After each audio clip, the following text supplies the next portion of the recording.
일단 이번 주 스터디는 이제 8주차 마지막 스터디고요. 지금까지 정말 수고 많으셨습니다. 그래서 이제 이번 주에는 정말 배포하는 거를 해보려고 하는데 일단 이번 주에 할 거는 제가 두 가지를 준비를 해봤어요. 첫 번째는 API 문서화라는 거고 그 다음에 두 번째는 진짜 배포하는 건데요. 일단 먼저 지난주에는 이제 여러 가지 사용자가 이제 요청을 보낼 때 꼭 올바른 요청만 보내는 게 아니라 잘못된 요청을 보낼 수도 있다. 그래서 사용자가 보낸 그 데이터의 형식이 뭐 숫자여야 되는데 막 문자를 보내진 않는지, 이게 정말 숫자형 데이터인지, 아니면 뭐 이메일인데 막 골뱅이 빼고 보낸다든지, 그렇게 그런 형식이 맞는지, 아니면 뭐 그런 것들을 검증하는 것들을 할 수 있는 게 이제 유효성 검증이라고 했었고요. 그 다음에 뭔가 서버 내에서 에러가 발생했을 때 그냥 스프링은 기본적으로 뭔가 서버에서 에러가 났다? 그러면 그냥 무조건 그냥 묻지도 따지지도 않고 그냥 500 에러를 기본으로 냈어요. 근데 500 에러는 그냥 그것만으로는 이게 무슨 에러인지 명확히 식별하기 어렵기 때문에 우리가 임의적으로 명시적으로 커스텀 에러를 만들고 이 에러가 발생했을 때는 400, 이 에러가 발생했을 때는 404, 이제 이런 식으로 우리가 원하는 상태 코드로 응답을 내보내도록 이렇게 에러를 핸들링하는 그런 글로벌 익셉션 핸들러라는 걸 만들어서 다뤄봤고요. 그래서 이걸 다룰 때 이거의 동작 원리가 무엇인지 살펴보면서 AOP라고 하는 개념에 대해서도 정말 가볍게 소개를 드렸습니다. 그리고 이제 우리가 예외 메시지를 작성을 할 때는 그냥 기존에는 그냥 문자열로 이렇게 하나하나 직접 일일이 하드 코딩을 했다면은 그렇게 했을 땐 유지보수가 좀 불편하기 때문에 그런 메시지를 하나의 이제 클래스로 빼가지고 좀 이렇게 모아놓고 좀 편하게 유지보수를 해보자 라고 하면서 이제 예외 메시지 리팩토링까지 한번 해봤습니다. 그리고 이제 이번 주는 마지막으로 API 문서화와 그 다음에 프로젝트 배포, 이렇게 두 가지를 해보려고 하는데요. 먼저 API 문서화라는 거는 이제 우리가 백엔드가 이제 결국 하는 일이 API를 만드는 거라는 거는 이제 아마 모두가 잘 이제 와닿으실 것 같아요. 그럼 결국 이제 API라고 하는 거는 내가 만약에 예를 들어서 회원가입을 하고 싶다라고 한다면은 어떤 HTTP 메서드로 어떤 URL로 요청을 보내야 되고, 그쪽으로 요청을 보낼 때는 만약에 뭐 리퀘스트 바디가 있다면은 어떤 리퀘스트 바디에 어떤 형식의 데이터를 보내야 되는지, 아니면은 만약에 뭐 패스 파라미터가 있다면은 패스 파라미터에 어떤 값을 넘겨야 되는지, 뭐 쿼리 스트링이 있다면 쿼리 스트링에 어떤 값을 넘겨야 되는지, 이제 그런 API를 사용하는 방법들이 있을 거잖아요. 그 다음에 API로 넘겨야 되는, 그 요청을 보낼 때 넘겨야 되는 그 리퀘스트 바디에 대한 데이터에 대한 정의들, 이제 그런 것들이 있을 텐데, 결국 우리가 프론트엔드와 같은 그런 클라이언트랑 협업을 하려면은 이 API를 쓸 때 어떤 식으로 써야 된다라는 거를 알려줄 필요가 있고, 그것들을 이제 이렇게 문서화를 보통 하게 돼요. 그래서 제가 뭐 옛날에 프로젝트를 할 때는 제가 이런 걸 몰랐을 때는 그냥 막 노션에다가 HTTP 메소드는 이거, URL은 뭐, 리퀘스트 바디는 형식은 이거, 막 이런 식으로 노션에다가 작성해서 공유를 하게 됐었는데요. 그 스프링에서는 이거를 좀 자동화해서 편하게 만들 수 있도록 하는 도구를 좀 몇 가지 제공을 해줍니다. 그래서 저희는 그 중에서 좀 많이 대중적으로 사용하는 스웨거라고 하는 도구를 사용해서 한번 API를 자동으로 문서로 만들어 보려고 하고요. 어떻게 하는지 한번 구체적인 방법을 이제 한번 보도록 하겠습니다. 사실 어렵진 않은데요. 먼저 간단하게 원리만 좀 살펴보자면은 이 스프링 독이라고 하는 그 외부 라이브러리가 있어요. 이 외부 라이브러리를 사용하면은 이 라이브러리가 우리가 작성한 그 컨트롤러나 그런 스프링 코드들을 그냥 쭉 훑어가지고 알아서 이런 컨트롤러가 있다면은 이런 식으로 API를 쓰는 거겠거니 하고 뭔가 알아서 이렇게 API를 자동으로 문서화를 해주는 도구인데요. 그때 그 API를 문서화하려고 할 때 뭔가 어떤 식으로 그런 거를 문서화해야 될지를 일종의 규격으로 다 만들어 놓은 게 있어요. 약간 뭐 겐 요청을 보내고, 약간 좀 구체적으로 말씀을 드리자면은 어쨌든 API라면은 요청이 있을 그 요청을 보낼 때 HTTP 메서드가 있을 것이고, 그 다음에 URL이 있을 것이고, 그 다음에 뭐 거기에는 뭐 리퀘스트 바디가 있을 것이고, 이제 이런 것들을 다 명시를 해줘야 되잖아요. 그럼 이런 것들을 구체적으로 어떤 형식으로 명시를 할 거냐? 뭐 만약에 JSON이라고 한다면은 뭐 어떤 이런 파라미터가 있고 점점 있고 뭐 이런 객체가 있고 또 파라미터가 있고 점점 있고 이렇게 객체 형식으로 또 쓰고, 이제 이런 식으로 어떤 형식으로 이런 문서화를 표현을 해야 될지를 정해놓은 그 규격이 있어요. 표준 규격. 그게 이제 오픈 API라고 하는 좀 유명한 규격이 있는데요. 이 스프링 독이라고 하는 도구는 이 오픈 API라고 하는 규격으로 문서를 생성을 해줘요. 근데 이따가 제가 보여드릴 거긴 한데 이 규격이 정말 제이슨 형식처럼 좀 알아보기 힘들게 그냥 검은 화면에 흰 글씨만 쭈르르륵 난잡하게 있는 그런 규격으로 만들어 주거든요. 그러면 이것만 보고는 우리가 구체적으로 API를 어떻게 써야 되는지 한눈에 알기가 좀 힘들어요. 그래서 그거를 좀 예쁘게 되게 디자인이 잘 입혀진 그런 모습으로 볼 수 있도록 도와주는 게 여기 아래쪽에 나와 있는 스웨거 UI라고 하는 게 있습니다. 그래서 이걸로 좀 보기 좋게 UI도 입혀주고, 그 다음에 뭐 클라이언트가 서버에 API를 쓸 때 어떤 식으로 써야 되는지 한번 뭐 직접 뭐 API 호출도 해보고 그런 거를 테스팅할 수 있는 그런 환경을 제공을 해줍니다. 그래서 이걸 한번 써보려고 할게요. 근데 이거 쓰는 거는 정말 간단한데요. 지금 여기 보이시는 이 의존성 한 줄만 추가해 주시면 끝납니다. 이 의존성은 거기 공지사항의 아래쪽에다가 제가 여기 이렇게 달아놨어요. 그래서 이거를 복사하셔가지고 그대로 추가를 해주시면 되는데 인텔리제이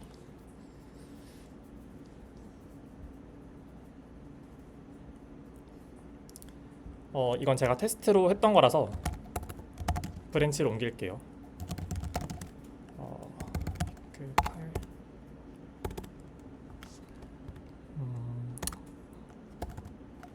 practice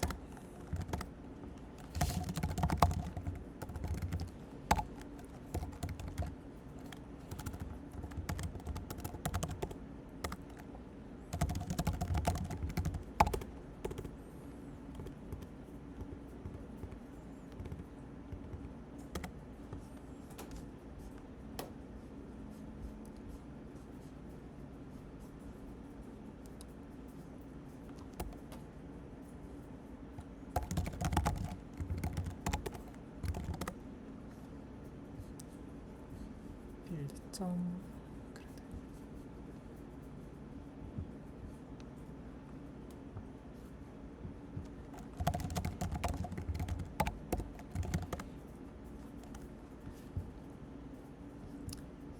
아마 왠지 여기가 이제 지난주까지 했던 진행했던 실습 브랜치인 것 같아요. 그래서 여기에서 한번 이어서 해보려고 하는데요.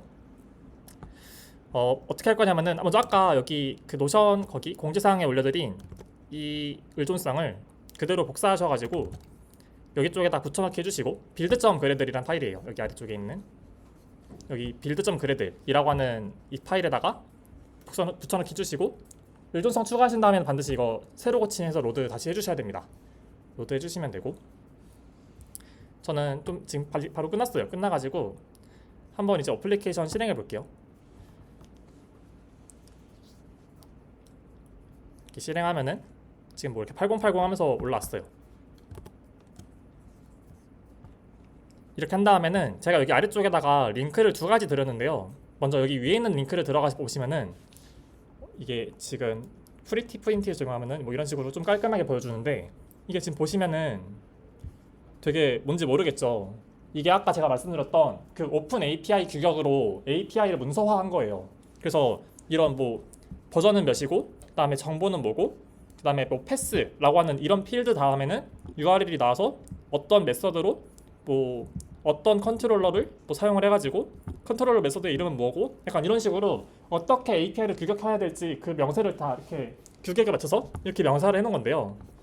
이것만 보고는 우리가 어떻게 해야 될지 잘 모르겠죠. 그래서 이 내용을 기반으로 좀 보기 좋게 예쁘게 디자인이 입혀진 그런 사용하기 좋게 만들어주는 도구로 이제 스웨거가 있는데 그 스웨거로 한번 들어가 볼게요. 스웨거는 여기 아래쪽에 있는 이 링크로 들어가시면 되거든요. 이게 디폴트 링크예요. 설정에서 내가 바꿀 수도 있는데 내가 이제 실행한 서버의 주소 그 서버 주소 뒤에다가 스웨거 UI /index.html 이렇게 들어가시면은 이런 화면이 나옵니다. 딱 봐도 되게 더 깔끔해졌죠. 그래서 여기 보시면은 이렇게 포스트 투두 해서 투두 생성하는 거 그 다음에 뭐 이건 제가 테스트로 만든 API고 여기 뭐 투두 삭제하는 거 그다음에 뭐 이건 패치니까 투두 수정하는 거 이거는 게시니까 어떤 특정 유저의 모든 투두를 조회하는 거 이제 이런 식으로 API들의 그런 리스트가 나와 있고 아래쪽에 보시면은 이 API를 호출했을 때 어떤 형식으로 결과가 나올지 그 결과 형식도 이렇게 예쁘게 보여주고요. 그 다음에 위에 올려보시면은 각각 이렇게 API마다 보시면은 이 try it out 이라고 하는 버튼이 있어요. 이걸 클릭해가지고 내가 여기에 있는 임의의 데이터를 설정한 다음에 execute 해보시면은 직접 이제 이런 식으로 API를 이게 호출하는 그 명령어인데 이런 식으로 정말 요청도 보내봐요. 그러면은 우린 지금 데이터베이스에 아무것도 안 들어있으니까 존재하지 않는 유저입니다. 이제 이런 식으로 에러가 올바르게 나오는 것도 확인을 해볼 수 있습니다. 그래서 우리가 나중에 다 서버를 만들고 스웨거 UI를 입힌 다음에는 이 스웨거 UI로 들어가는 이 링크를 이제 프론트한테 알려주면 되는 거예요. 그럼 이제 프론트엔드 개발자들은 이 서버의 API를 어떻게 써야 될지 확인을 할 때 이 문서의 내용을 쭉 읽어보고 내가 원한다면은 임의의 더미 데이터를 여기다 넣어가지고 한번 호출도 해보고 이제 그런 식으로 확인을 하면은 협업을 할 때 좀 편하게 할 수 있겠죠? 그래서 이렇게 하면은 API 문서화가 끝났습니다. 정말 간단하죠. 그래서 이렇게 열전성 추가한 다음에 여기 제가 여기도 링크를 걸어놨는데 이 링크로 접속을 하시면은 이제 이런 식으로 예쁘게 뭔가 보기 좋게 API가 자동으로 문서화가 되고요. 그래서 내가 뭐 API를 호출할 때 어떤 데이터를 리퀘스트 바디에 넘겨야 되고, 그다음에 뭐 그렇게 요청을 보냈을 때는 어떤 형식의 응답이 오고, 이런 것도 확인을 해볼 수 있고, 이 try it out이라는 버튼으로 직접 실행도 해볼 수 있고 되게 편리합니다. 그리고 이제 이거는 이번에 제가 직접 해보진 않을 건데, 이 스웨거는 여러 가지 어노테이션들을 제공을 해요. 그래서 그런 어노테이션들을 이런 식으로 입히면은 지금 여기 사이트에 보이는 거는 뭐 지금 이 리스폰스가 성공을 했을 때는 2005K다 라고 하는 그런 리스폰스를 낼 거다라는 것만 지금 보여주고 있는데, 만약에 존재하지 않는 유저입니다일 때는 어떤 스테이터스 코드를 내는지, 아니면 뭐 사용자 인증이 안 됐을 때는 어떤 스테이터스 코드를 내는지, 이런 것들을 내가 원한다면은 지금 이렇게 PPT에서 보시는 것처럼 내가 상세하게 다 명시를 해줄 수 있어요. 지금 여기 나와 있는 예시 같은 경우에는 만약에 요청에 들어온 유저 아이디가 존재하지 않는다면은 404 스테이터스 코드를 낼 것이다 라고 이렇게 설명을 적어놨고, 그래서 실제로 나중에 이렇게 적용한 다음에 스웨거 UI로 접속을 해보시면은 아래쪽에 이런 식으로 뜨는 것을 알 수 있습니다. 이거는 실제로 해보진 않을게요. 그래서 이거 말고도 되게 여러 가지 그 어노테이션들이 많이 있는데 그거는 이제 여기서 제가 소개시켜 드리는 것보다는 직접 이렇게 찾아보시고 적용해 보시는 게 제일 더 도움이 많이 될 것 같아요. 그래서 여기까지 하면은 API 문서가 끝났습니다. 정말 간단하죠? 의존성 하나만 추가하면 돼요. 이제 문서가 끝났으니까 한번 프로젝트 배포를 해보려고 하는데요. 이 프로젝트 배포라는 거는, 이 배포라는 말이 혹시 생소하신 분도 계실까봐 제가 조금 자세하게 다 많이 적어놨어요. 그래서 배포는 결국에는 우리가 이제 누구나 인터넷을 통해 요청을 보낼 수 있도록, 내가 만든 서버에 요청을 보낼 수 있도록 우리가 만든 서버를 인터넷에 연결된 서버 컴퓨터에서 24시간 실행시켜두는 것을 프로젝트 배포라고 하고요. 이제 이 서버 컴퓨터라는 게 좀 되게 거창해 보이지만은 그냥 내가 지금 이렇게 노트북으로 개발을 했어요. 근데 내가 만약에 이 노트북으로 그냥 배포까지 하고 싶어요. 그러면은 내가 이 노트북에서 그 로컬호스트 8080 그거 그냥 실행시켜 놓고 어떤 특정 그 IP로, 그러니까 뭔가 특정 그런 주소로 요청이 오면은 그거를 이제 로컬호스트 8080으로 오도록 만들어가지고 그냥 내가 실행시킨 지금 이 상태를 배포하는 상태로 만들 수도 있어요, 원한다면은.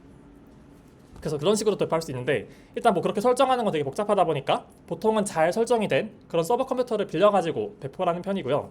어쨌든 사실 제가 여기서 서버 컴퓨터라고 말을 했지만 뭐 서버 컴퓨터는 특별한 컴퓨터가 아니라 정말 그냥 서버 역할을 하는 컴퓨터일 뿐이고요. 그 컴퓨터는 우리 노트북이랑 다를 바가 없어요. 그냥 컴퓨터일 뿐이에요. 그래서 우리가 원한다면은 이 노트북도 서버 컴퓨터로서 쓸 수도 있습니다. 그래서 여기 나와 있는 대로 노트북도 이제 설정만 잘해주면은 서버 컴퓨터로 쓸 수 있지만, 근데 이 서버 컴퓨터라는 거는 정말 24시간 켜져 있어야 되고 절대로 죽으면 안 되겠죠. 그 서버 컴퓨터가 내려가 있으면은 그게 우리가 흔히 말하는 서버가 다운됐다라고 말하는 거니까요. 근데 이 서버 컴퓨터는 일단 전기도 기본적으로 많이 쓰고요. 그 다음에 그 컴퓨터 같은 경우에는 일단 전기를 쓰고 있고, 그 다음에 열도 되게 많이 나요. 그래서 우리가 일종의 뭐 쿨링이라고 말하는 그런 것도 되게 잘 해줘야 되고, 그래서 좀 큰 규모의 그런 서버실 같은 데를 혹시 가보신 적 있을지는 모르겠지만은 그냥 TMI지만 제가 군대를 그쪽에서 일했었거든요. 그래가지고 그런 서버실 같은 경우에는 에어컨도 여름 겨울 할 것 없이 계속 틀어놔요. 에어컨도 엄청 빵빵하게. 그래서 막 한 20도 이런 온도 계속 유지하게 만들어 놓고, 온도 조금이라도 올라가면은 막 이렇게 비상 삐삐삐삐 울리면서 막 들어가 봐야 되고 막 그렇게 다 되어 있어가지고, 이렇게 서버를 관리하고 유지하는 것도 엄청나게 돈이 많이 들고 좀 신경이 많이 쓰이는 일이기 때문에 우리가 직접 이런 서버 컴퓨터를 설정하고 관리하는 것은 매우 복잡한 일입니다. 아까 말씀드렸던 것처럼 우리가 단순하게 로컬호스트 8080으로 실행한다고 외부에서 막 들어올 수 있는 게 아니기 때문에, 우리가 만약에 로컬호스트 8080으로 올렸을 때 외부에서 들어오게 하고 싶으면은 뭐 일종의 뭐 포트 포워딩 이런 것처럼 막 네트워크 설정도 해줘야 되고, 뭐 방화벽 같은 거 설정해가지고 뭐 해커들이 막 마음대로 못 들어오게도 막아야 되고, 여러 가지 설정들을 해줘야 되는데 매우 복잡합니다. 그래서 보통은 잘 관리되는 서버 컴퓨터를 빌려가지고 배포를 하는 편이고요. 이제 이거를 빌려주는 서비스가 보통 이제 우리가 흔하게 알고 있는 뭐 AWS 아니면은 뭐 오라클 클라우드, 뭐 GCP 이런 것들이 있습니다. 그러면은 이제 다 알겠다. 그냥 서버 컴퓨터에서 그냥 우리가 지금 이 노트북에서 인텔리제이 이렇게 실행시키는 것처럼 그냥 똑같이 실행을 시켜가지고 올려놓기만 하면은 똑같이 동작을 하는구나 그러면은 서버 컴퓨터에서 우리가 만든 어플리케이션을 어떻게 실행할 수 있을까를 이제 고민을 해봐야 되는데요.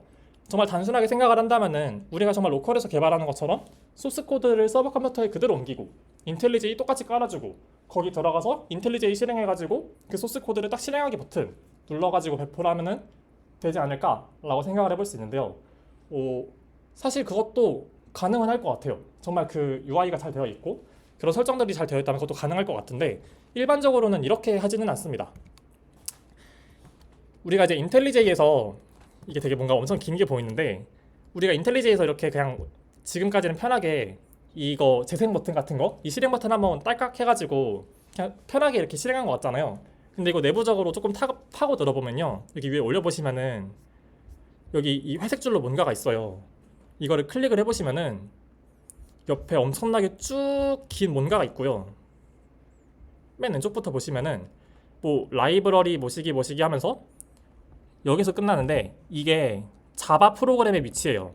그 자바 프로그램의 절대 경로를 나타내는 거고 결국에는 이 자바라고 하는 프로그램을 실행을 해가지고 이 XX라는 옵션을 뭔가 주고 또 뭔가 옵션을 주고 하면서 이 엄청나게 긴 명령어를 실행을 해가지고 우리가 만든 서버 어플리케이션을 실행을 시키는 거거든요. 인텔리제이가.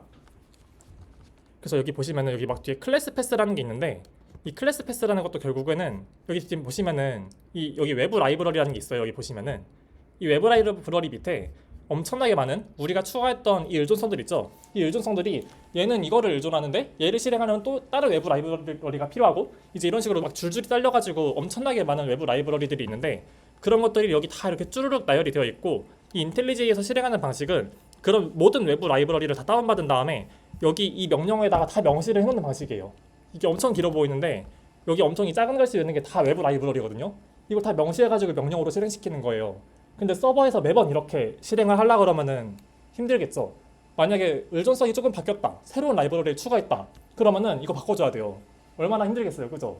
그래가지고 우리가 매번 이렇게 변경된 소스 코드를 기술로 받아오고 이렇게 명령어로 실행하도록 하는 거는 너무나도 어렵기 때문에 일반적으로 어플리케이션을 실행할 때는 이런 외부 의존성 같은 것도 다 포함을 해가지고 우리가 만든 서버 어플리케이션이랑 외부 의존성이랑 다 모아가지고 하나의 실행 가능한 파일로 만들어서 그 파일 하나만 실행하는 방식으로 이제 보통 프로그램을 실행을 하고요. 그렇게 우리가 만든 서버 코드, 그 다음에 외부 의존성 다 모아가지고 한 파일로 만드는 거를 빌드라고 합니다. 그래서 이 여러 소스 코드를 합치는 이 빌드 과정을 통해서 하나의 실행 가능한 파일을 만들고 그 실행 가능한 파일 하나만을 실행을 시켜가지고 서버 어플리케이션을 실행하는 방식으로 보통은 배포를 많이 하게 돼요. 그래서 한번 빌드도 로컬에서 직접 해볼게요. 결국 서버가 하는 거는 서버에서 우리가 배포할 때도 이 과정을 그대로 거쳐가지고 하는 건데요.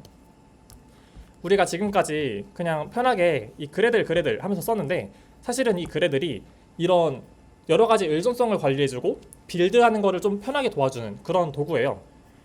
그래서 그런 도구 중 하나고 뭐 그래들 말고도 여러 가지가 있는 걸로 알고 있어요. 대표적인 게 이제 메이븐이라는 게 있는데요.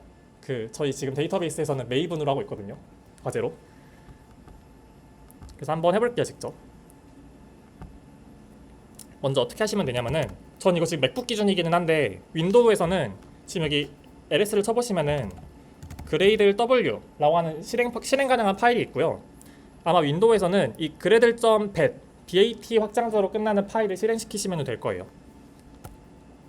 그래서 이 점/ 하면은 현재 디렉토리를 말하는데 점/에서 현재 디렉토리에서 gradle W라고 하는 실행 파일을 실행시킬 거다. 그리고 한 칸 띄어쓰기를 해주시고 그 다음에 build라고 하는 명령어를 치시면은 이렇게 뭔가 띠리릭 올라가면서 뭔가 이렇게 빌드를 하려고 실행을 하는데요. 뭔가 이렇게 딱 돌아가고 있어요. 근데 지금 뭔가 보시면은 중간에 딱 이렇게 막혀가지고 안 되는 거를 보실 수 있는데 윈도우에서는 gradle w.bat 한 다음에 빌드 하시면 될 거예요. 여기 점/ 해가지고 네, 이렇게 해주시면 될 거예요.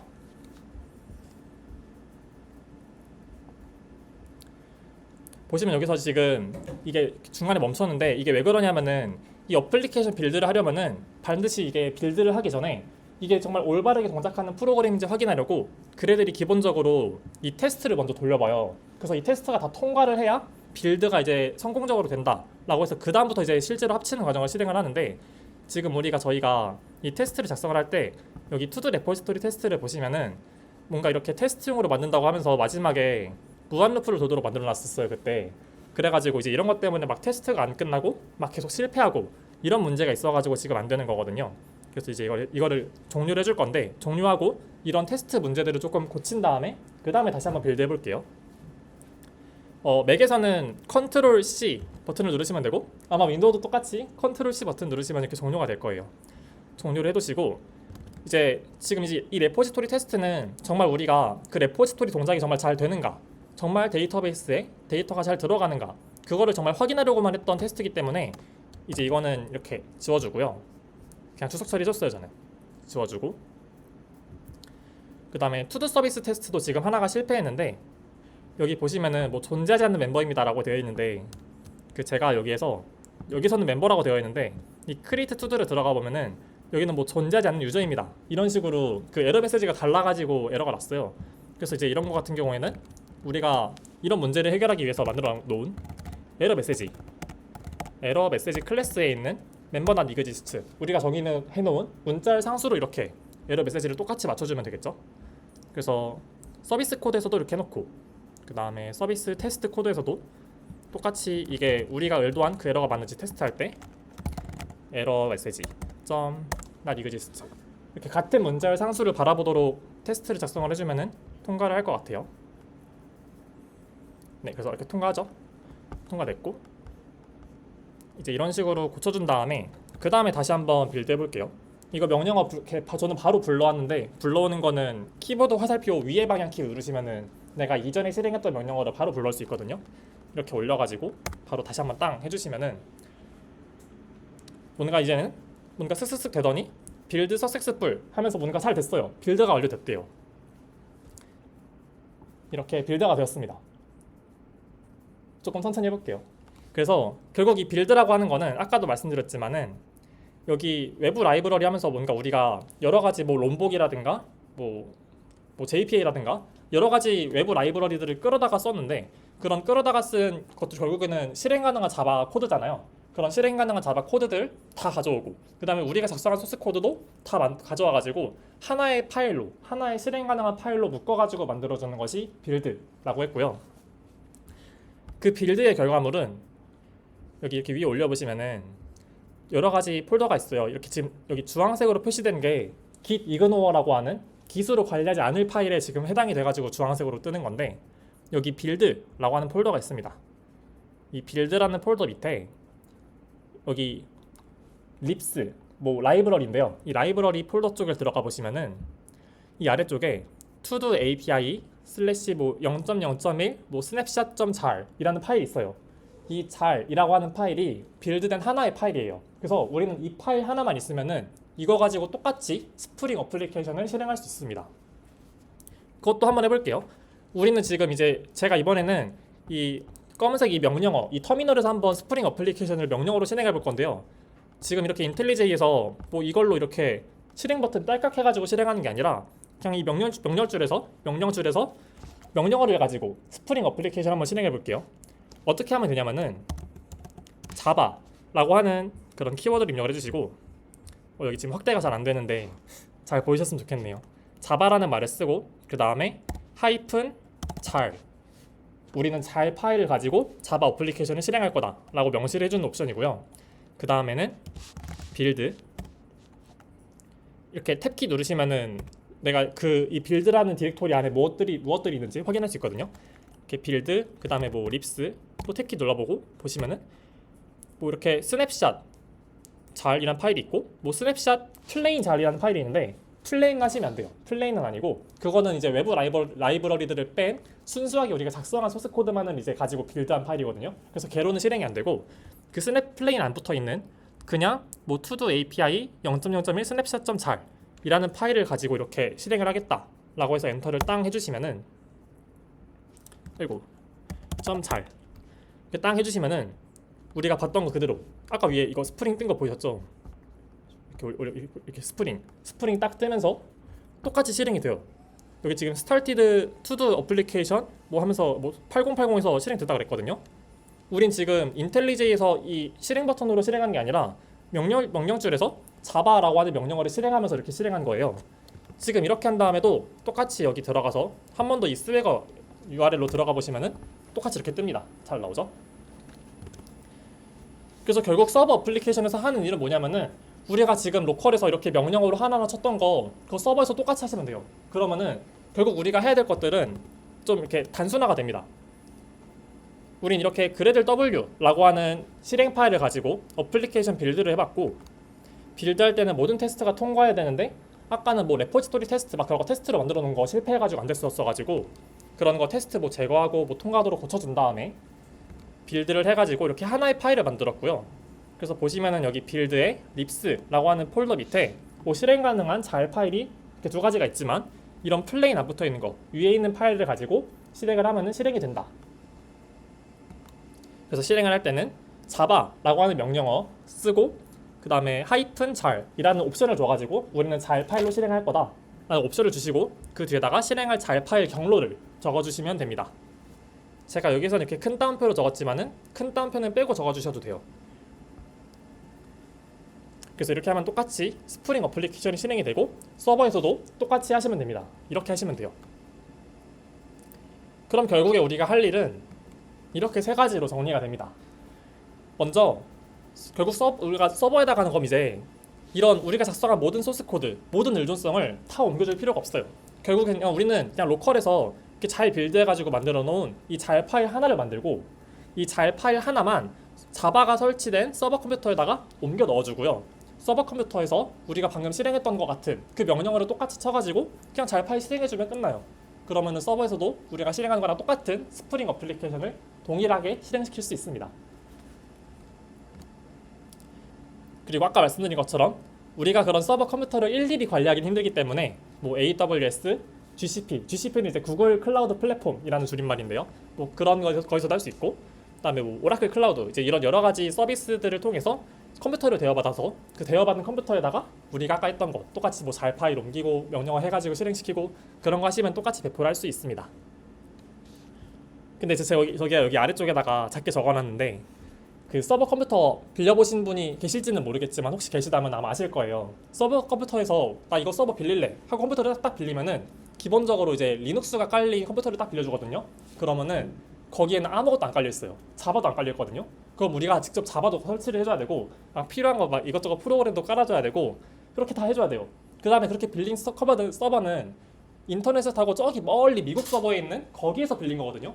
그럼 우린 한국에서 그 미국 서버로 잘 파일을 옮겨야 되잖아요. 그런 것도 우리가 다 좀 해줘야 되는 문제점들이 있습니다.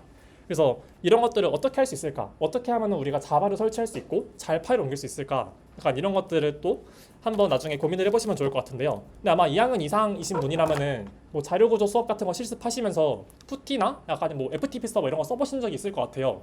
그걸로 똑같이 하시면 됩니다. 원격 접속해가지고 똑같이 들어가서 명령어 실행하고 뭐 FTP로 파일 옮기고 그렇게 해주시면 됩니다. 보통은 네트워크로 막 옮겨가지고 보통은 하는 편이에요. 그리고 이렇게 자바 막 설치하고 이런 것도 되게 우리가 직접 하면 좀 번거로운데 도커라는 도구를 이용하면은 정말 간단하게 설치할 수 있거든요. 그래서 보통은 도커를 많이 활용해서 설치를 하는 편입니다. 근데 우리는 이거 AWS 빌리는 거, 그 다음에 뭐 도커 설치하는 거 이런 거 직접 하다 보면은 되게 복잡하고 오래 걸리는 과정이라서요. 그래서 저희는 이번에 그냥 구체적인 방법은 알았으니까 이 방법을 정말 간단하게 한번 실습만 해보려고 제가 좀 찾아봤어요. 이런 거 좀 간단하게 배포할 수 있는 게 있나 찾아봤는데 이 코앱이라고 하는 서비스가 저걸 좀 간단하게 할 수 있도록 잘 해주더라고요. 그래서 제가 아까 스터디 시작할 때 말씀드렸던 게 이 코앱 가입하라고 말씀드렸잖아요. 그래서 거기서 한번 배포하는 거를 실습을 해보도록 하겠습니다.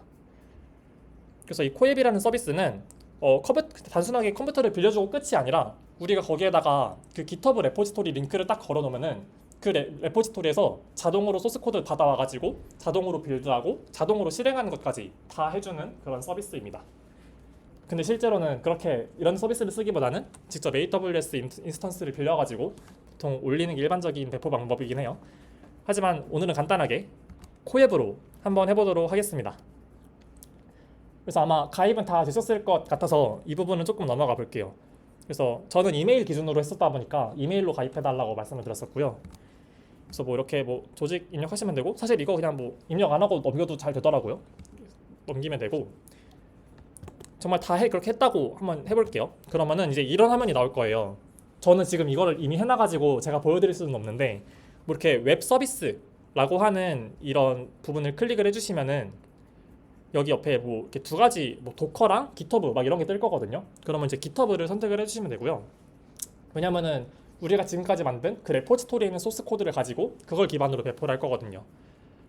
그래서 기터브를 선택을 해주시고 그럼 이렇게 뭐 커넥트 투 깃허브이라고 하면서 그 뭐 깃허브에서 뭔가 이렇게 권한을 얻어가지고 뭔가 그런 하는 과정들을 좀 요구를 해요. 그러면은 이렇게 깃허브 똑같이 로그인 해가지고 우리는 뭐 모든 레포지토리에 접근할 수 있는 권한을 줄 수도 있고 아니면 특정 레포지토리에만 접근할 수 있는 권한을 줄 수도 있는데 저는 그냥 안전하게 특정 레포지토리에만 접근할 수 있도록 그런 권한을 가지도록 해줬고요.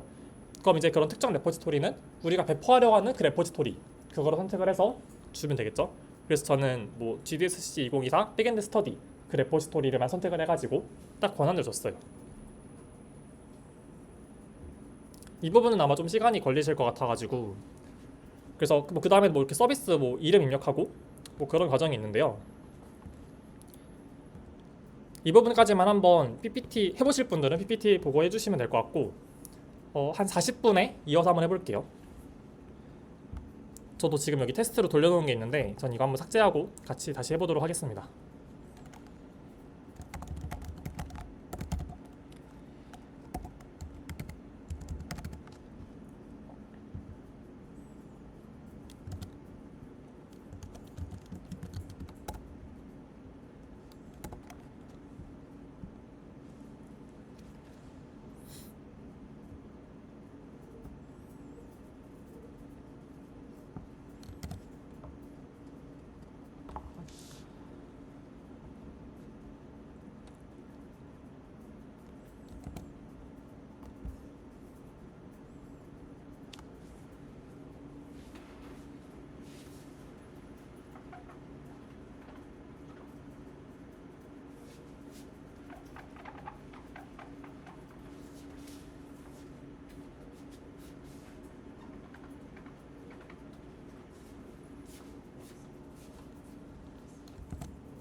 지금 보니까 저도 할 수 있네요. 잘 이렇게 내려갔나 봐요. 그래서 웹 서비스 딱 들어가 보시면은 이렇게 깃허브랑 도커가 있는데 깃허브 선택해 주시면 되고 저는 그 깃허브 로그인이 이미 돼 있어가지고 지금 이렇게 로그인 된 걸로 바로 뜨거든요. 제가 선택한 이 레포지토리가 바로 뜨는데 그 혹시 여기 하고 계시다면은 이거 레포지토리 선택하는 것까지 해주세요. 여기서부터 제가 한번 40분부터 이어서 해볼게요.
일단 40분이 되긴 했는데 혹시 GitHub 레포지토리 연도 나 조금만 더 시간 필요하다 하시는 분 계신가요?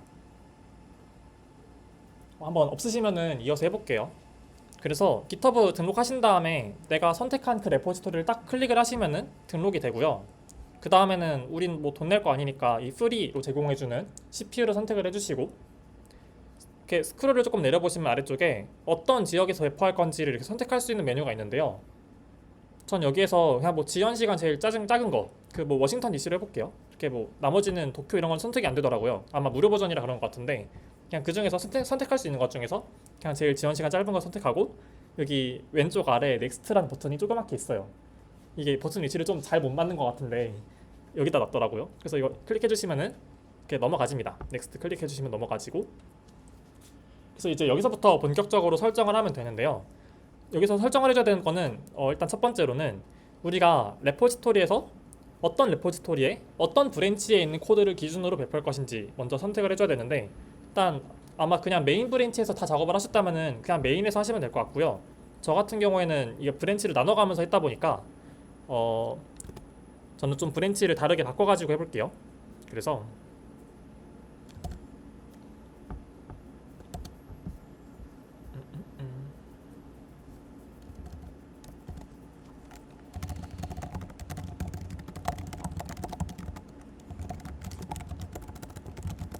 저는 이 위크 7 리얼이라고 하는 이제 브랜치에서 할 거라서 배포하기 전에 수정의 변경 사항들이 있으시면 다 GitHub에다가 반영을 해주셔야 되고, 저는 이렇게 git push 해가지고 반영까지 해놨어요. 이 위크 7 리얼이라고 하는 저는 브랜치를 선택을 해가지고 해볼게요. 아마 여러분 메인이시라면 메인에서 바로 하시면 될 것 같아요. 그래서 리얼 고르고, 그 다음에 아래쪽에는 이제 빌드팩이라고 하는 메뉴가 있는데요. 일단 우린 직접 빌드해가지고 할 거니까 이 빌드팩이라는 메뉴를 그대로 놔두시면 되고, 그 다음에 여기 아래쪽에 보시면은 결국 이제 이 빌드팩이라는 걸 가지고 이게 서비스가 결국 동작하는 원리를 살펴보면은, 우리가 GitHub 레포지토리를 여기다 제공해 줬잖아요. 그러면은 여기서 하는 일은 그 GitHub 레포지토리에서 소스 코드를 가져와요.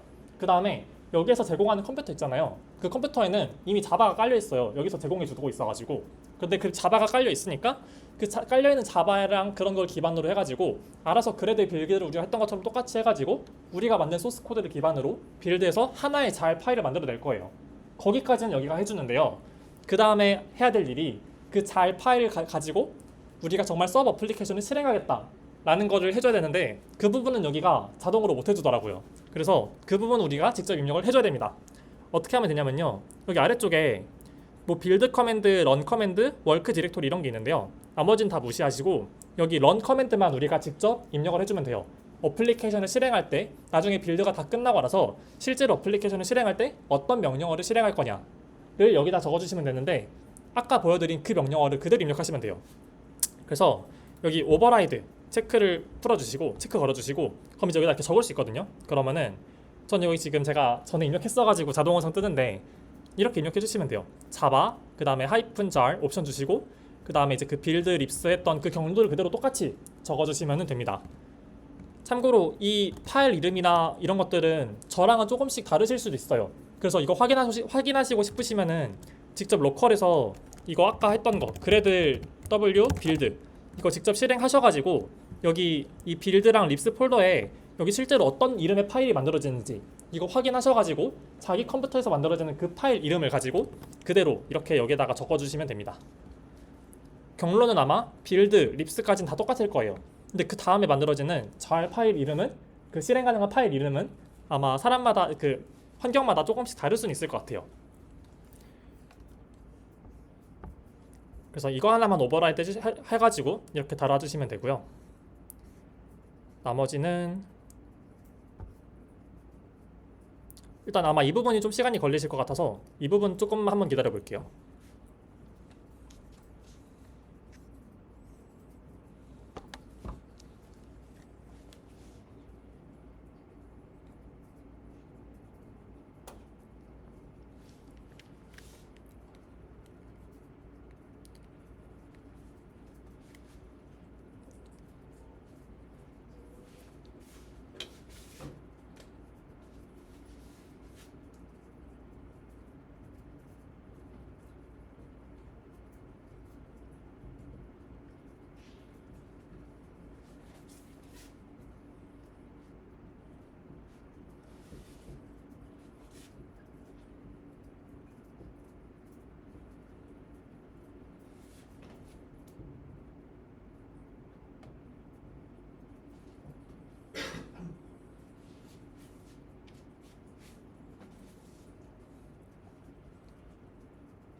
그래서 원래대로라면은 우리가 이렇게 로컬 컴퓨터에서 직접 빌드를 해가지고 잘 파일을 만든 다음에 이거를 인터넷으로 통해서 이렇게 넘겨가지고 서버 컴퓨터에다가 이 잘 파일을 보내놓고 그 서버 컴퓨터 안에서 이 자바 잘 모시기 잘 이걸 명령어를 실행하는 게 이제 기본적인 원리였다면은 지금 이 코앱에서 하는 방식은 어떤 방식이냐면은 인터넷에 우리가 지금 깃허브가 있잖아요.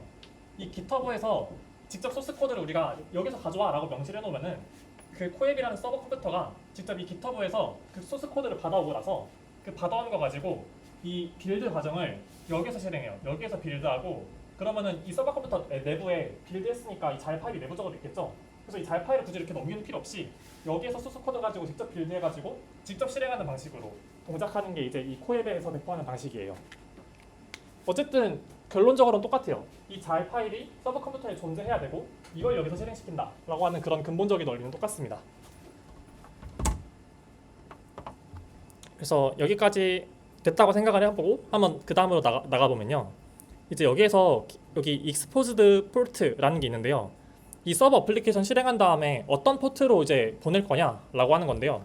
저는 그냥 똑같이 이거 8000번 말고 우리가 맨날 했던 것처럼 8080으로 맞춰가지고 해주도록 할게요. 나머지는 뭐 똑같이 해주면 될 것 같고 이제 이렇게만 하면 되는데요. 여기서 제가 이거 해보니까 한 가지 설정이 더 필요하더라고요. 이게 제가 PPT에도 조금 적어놨는데 뭐 레포지토리 연동해가지고 뭐 지역 선택하고 브랜치 선택해가지고 뭐 이렇게 하는 거 제가 말로 설명했던 거 여기 다 이렇게 해놨고요. 뭐 빌드 팩해서 해놓는 거 다 있는데 네, 이렇게 8080 바꾸는 것까지 했는데 이 코앱이 기본적으로 이 빌려주는 컴퓨터에다가 자바 8을 설치하더라고요. 근데 우리는 자바 17을 사용하고 있기 때문에 이 자바 8 환경에서 실행하면은 에러가 났었어요, 저는. 그래가지고 이 코앱이 자바 17을 설치하도록 세팅하는 과정이 필요한데 그걸 어떻게 하면 되냐면은 공식 문서를 좀 찾아보니까 그냥 여기 이 어플리케이션 폴더 이 폴더 여기 바로 밑에다가 지금 이런 뭐 그레들 W, 그레들 벳, 뭐 리드미 이런 파일들이 있는 그 경로 밑에다가 새로 만들기를 해가지고 그냥 뭐 파일을 만들어 준 건데 시스템 properties라고 하는 이름의 파일을 만들래요. 이거는 그 코앱에서 이렇게 시켰어요. 이렇게 하라고. 이렇게 만들어주고 네, 여기도 PPT 적혀 있어요. system.properties라는 파일을 만들고 여기 이 java.runtime.version이라는 값을 17로 세팅하면은 17 버전의 자바를 설치해 주겠다 라고 합니다. 강의록 보시면 다 나와 있으니까 이거 그대로 똑같이 입력해 주시면 될 것 같아요. java.runtime.version은 17 뭐 이렇게 하면 된다고 하네요. 저도 왜 그런지는 모르겠지만 공식 문서에서 이렇게 하라고 시켰더니 이렇게 해서 시켜가지고 이렇게 했더니 정말 됐어요. 그래서 전 이렇게 해결했고요. 지금 이렇게 변경됐으면은 이거 변경했다고 끝이 아니라 실제로 그 깃허브에까지 반영을 해줘야 됩니다. 그래서 git add, git commit, set java version 뭐 이런 식으로 커밋 해가지고 푸시까지 해놓고 이제 그 다음에 디플로이 하시면 될 것 같아요. 이제 전 다 됐으니까 한번 디플로이 해볼게요. 이게 디플로이가 좀 시간이 걸리더라고요. 원격에서 하는 거다 보니까 그 원격 컴퓨터에서 빌드하고 그 다음에 뭐 빌드 다 끝났으면은 그 다음에 이제 실제로 뭐 도커 컨테이너 올려가지고 실행하는 것까지 다 해주는데 그게 좀 시간이 걸려서 거의 한 5분에서 길면은 10분까지 걸리는 것 같기는 해요. 그래서 과정 살펴보시면 다 이해가 되실 것 같아요. 클론 레포지토리 먼저 레포지토리 클론 해가지고 코드 가져오고 뭐 내부적으로는 도커라는 거 올려가지고 뭐 거기서 실행하려는 것 같아요. 그래서 뭐 이렇게 실행하고 뭐 빌드하면서 뭐 테스트 돌리고 뭐 빌드까지 하고 우리가 했던 이 빌드 과정 잘 파일 만드는 과정 이거를 지금 이 과정에서 이렇게 하는 거를 다 로그로 보여주고 있어요.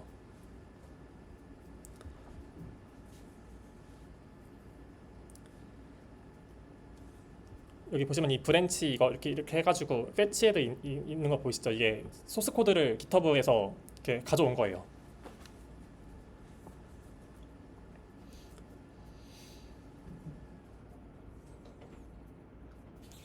그래서 지금 이렇게 빌드해서 빙글빙글 돌아가면서 빌드하고 있고요. 이 빌드랑 익스포트 도커 이미지 이 부분이 좀 시간이 걸리더라고요. 제가 해보니까 여기서 한 5분 걸렸던 것 같아요. 둘이 합쳐가지고. 그래서 전 이거 돌리는 동안 한번 직접 해보셔도 괜찮을 것 같아요.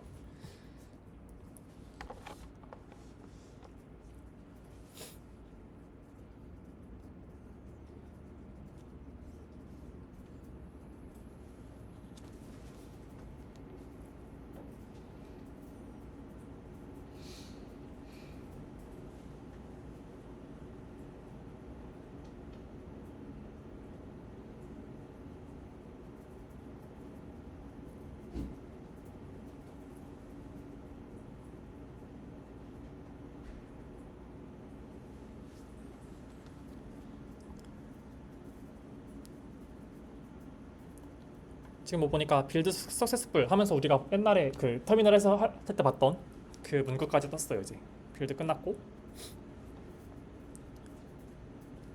이제 도커 이미지 만들고 있습니다. 이 도커 이미지라는 거는 일종의 실행 가능한 다 완전히 준비된 그런 하나의 이미지예요. 정말 딱 그걸 딴 거예요. 컴퓨터 OS, 소스 코드, 프로그램 그런 거 다 모아가지고 그냥 사진 찰칵 찍듯이 그 전체를 하나의 이미지로 따가지고 만들어 놓은 거예요. 그래서 이것만 있으면은 우리가 언제 어디서든 도커가 깔려있는 컴퓨터가 있다면은 똑같은 실행 환경에서 똑같은 프로그램으로 항상 똑같은 프로그램을 올릴 수 있어요. 그 이미지를 지금 이렇게 만들어가지고 내보내는 과정을 하고 있대요. 네, 지금 그래서 뭐 빌드가 끝났고 이제 디플로이먼트 이건 이제 실제로 그 도커 이미지를 가지고 실행하는 과정이다라고 보시면 될 것 같아요. 이 자바 슬래시 잘 해가지고 이거 실행하는 이 과정을 지금 하고 있다고 보시면 될 것 같아요. 여기도 좀 시간이 걸려가지고 조금 걸립니다.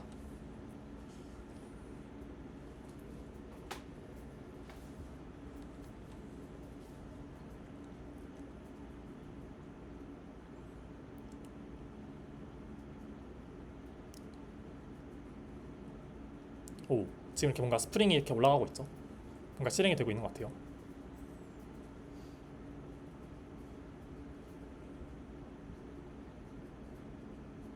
뭔가 로그가 쭉 뭔가 이렇게 내려오고 있고요. 보시면은 여기 뭐 이렇게 톰캣 스타트 온 8080 실행이 됐죠? 잘 됐어요.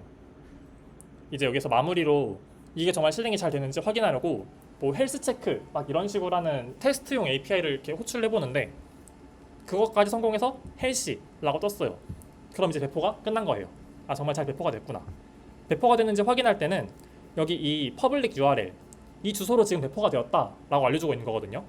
원래 이제 서버 컴퓨터는 결국 컴퓨터 하나하나는 IP 주소라고 하는 숫자로 되어 있는 그런 자기들만의 고유한 값을 가져요. 근데 그런 숫자만으로는 우리가 식별하기 힘드니까 그 영문 알파벳으로 되어 있는 우리가 사람이 이해할 수 있는 글로 이제 된 도메인 네임이라는 걸 붙여주게 되는데 그 도메인 네임으로 이 코앱이 이런 의미의 문자를 만들어 준 거예요. 뭐 프리펄드 넷샤 이런 식으로 해가지고 모시기 하는 이런 도메인을 붙여줘가지고 여기로 들어가면은 배포가 됐을 거야 라고 해줬고요. 이렇게 들어가 보시면은 이게 API 서버다 보니까 이 루트 경로로 요청을 보내면은 아무것도 이렇게 안 뜨고 no static resource라고 뜨는 게 정상이고 이렇게 떴으면 정말 배포가 된 거예요. 우리가 여기서 테스트 해보려면은 우리가 지금까지 했던 거 한번 해보시면 돼요.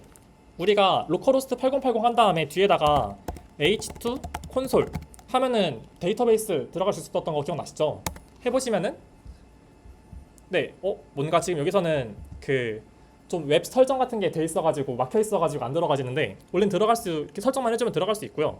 일단 여기 H2 콘솔로 뭔가 뜬 것만 봐도 잘 뭔가 되는 것 같죠?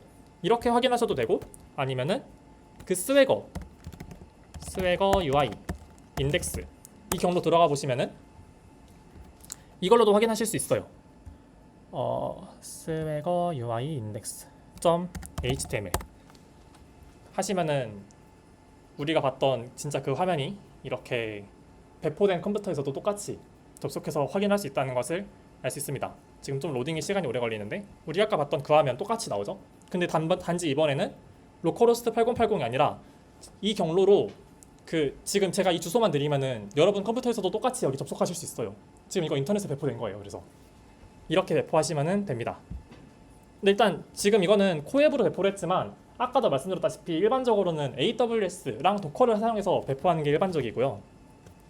어쨌든 그 원리는 이겁니다. 로컬에서 빌드하고 빌드한 파일, 사실 엄밀하게는 이 빌드한 파일 자체를 그 자바 어플리케이션이랑 묶어가지고 도커 이미지로 만든 다음에 그 도커 이미지를 인터넷에다 올려요. 도커 허브라고 하는 사이트가 있거든요. 그 도커 허브라고 하는 인터넷에다 올린 다음에 서버 컴퓨터에다가는 도커를 설치해 놓고 이 도커 허브에서 그 이미지를 다운받아요. 그리고 그 이미지를 실행시켜서 이 잘 파일이 들어있는 그 이미지를 실행시켜가지고 거기에서 이 명령어를 실행하도록 만드는 방식으로 동작을 하는데, 잘 이해가 안 되시더라도 괜찮습니다. 그냥 기본적으로는 우리가 로컬에서 이 잘 파일 만들고 서버 컴퓨터로 잘 보내가지고 서버에서 이 잘 파일을 실행시킨다, 이 흐름으로 배포한다라고 생각을 해주시면 좋을 것 같습니다.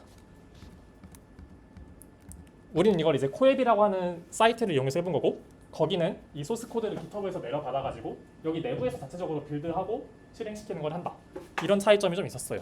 하지만 결론적으로는 서버 컴퓨터에서 이걸 실행시킨다. 그래서 우리가 이제 클라이언트랑 실제로 이 배포된 거 가지고 API 이렇게 주고받으면서 실제로 운영하는 서비스를 만들고 싶다라고 하면은 이 배포된, 우리가 들어갔던 이 배포된 이 URL을 그 클라이언트한테 알려주면 끝나는 거예요. 뭐 프론트엔드가 될 수도 있고 모바일이 될 수도 있고, 거기에 우리가 배포한 이 URL을 알려주기만 하면은 끝납니다.